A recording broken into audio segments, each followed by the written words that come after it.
Daddy അല്ല എന്താണ് ഈ തെക്കോടൊക്കെ കിടക്കാൻ വന്നിട്ട് കുറെ നാളായല്ല. ചേട്ടാ ഇത് സ്ഥിരം ഡയലോഗാണ്. ചേട്ടൻ ഈ ടൂണൊന്ന് മാറ്റി പിടിച്ചൂടെ? അത് ഈ കിഴക്ക് പടിഞ്ഞാറന്നാക്കി കൂടെ? വല്ല പണിക്ക് പോയിക്കൂടെ? ചേട്ടാ പണിയുണ്ടെങ്കിൽ പോവും. അതിപ്പോ ചേട്ടൻ പറഞ്ഞിട്ട് പോകണം. അല്ല നീ ഇങ്ങനെ വെറുതെ കിടക്കാണ്ടിട്ട് ഞാൻ പറഞ്ഞാണ്. ചേട്ടന് ഞാനിങ്ങനെ നടക്കണോണ്ട് നല്ല വിഷമമുണ്ടല്ലേ? ഒരു പണി ചേട്ടൻ വല്ല പണിയും പറ, എന്നിട്ട് ഞാൻ എടുക്കാം.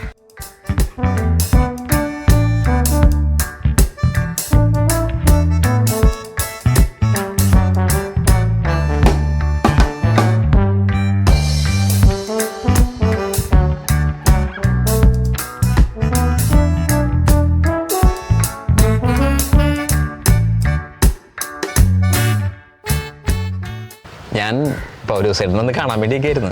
എന്നാ പറഞ്ഞു. എൻ്റെ പണിക്കാര്യം ചേട്ടൻ ശരിയാക്കി തരാമെന്ന് പറഞ്ഞിട്ടുണ്ടായല്ല. നിന്റെ കാര്യം ഞാൻ ജെയിംസ് സാറിന് പറഞ്ഞിട്ടുണ്ട്. പക്ഷേ ജെയിംസ് സാറിന് വേറെ സ്വഭാവമുണ്ട്. ഇത് മുസ്ലിം സ്വഭാവമാണ് പുള്ളി. നിന്റെ സംസാരം പോലെ ഇരിക്കും, എനിക്ക് പണിയിട്ടില്ല. അല്ല വേറെ കുഴപ്പമൊന്നുമില്ലല്ലേ? നീ ധൈര്യോട്ട് പോ, ഞാനല്ലേ പറഞ്ഞേ. ഓക്കെ ഓക്കെ ശരി ശരി.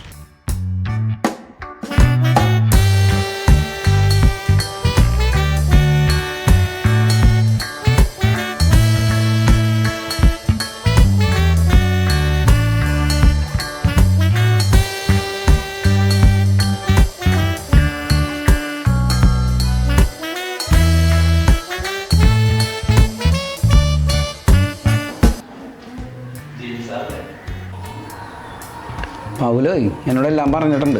താ ഒരു പണിയായി, താ വീട്ടിൽ ചെന്നിട്ട് ഒരു ചുറ്റി വാങ്ങിച്ചിട്ട് നിങ്ങൾ വാ. ശരി സാർ.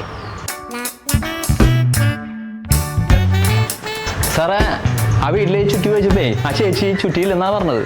അപ്പോൾ അവിടെ നിന്ന് കിട്ടിയില്ല. അപ്പോൾ ഒരു പണിയായി, തൊട്ടപ്പുറത്തൊരു വീടുണ്ട്, അവിടെ ഒന്ന് ചോദിച്ചോ. അപ്പുറത്ത് വീട്ടിലല്ലേ?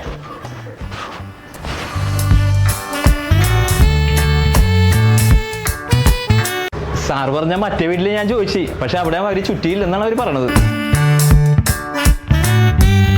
അപ്പേ ഒരു കാര്യം ചെയ്യും, അകത്തൊരു ചുറ്റിയിരിപ്പുണ്ട്, താൻ അത് പോയി എടുത്തിട്ടോ. എടോ കോപ്പേ,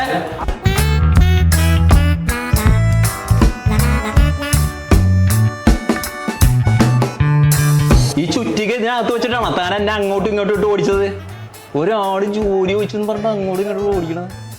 താൻ്റെ ജോലിയും വേണ്ട, ഒരു കോപ്പും വേണ്ടോ? നിന്നെ പരീക്ഷിക്കാൻ വേണ്ടിയാണ് ഞാനിത് ചെയ്തത്. ഈ ജോലിക്ക് വേണ്ടതേ ക്ഷമയാണ്, എനിക്കിത് തീരില്ല. അതെ ചേട്ടാ, അതെ എന്നോട് പൗല ചേട്ടൻ ഒരു കാര്യം പറഞ്ഞിട്ടുണ്ടായി.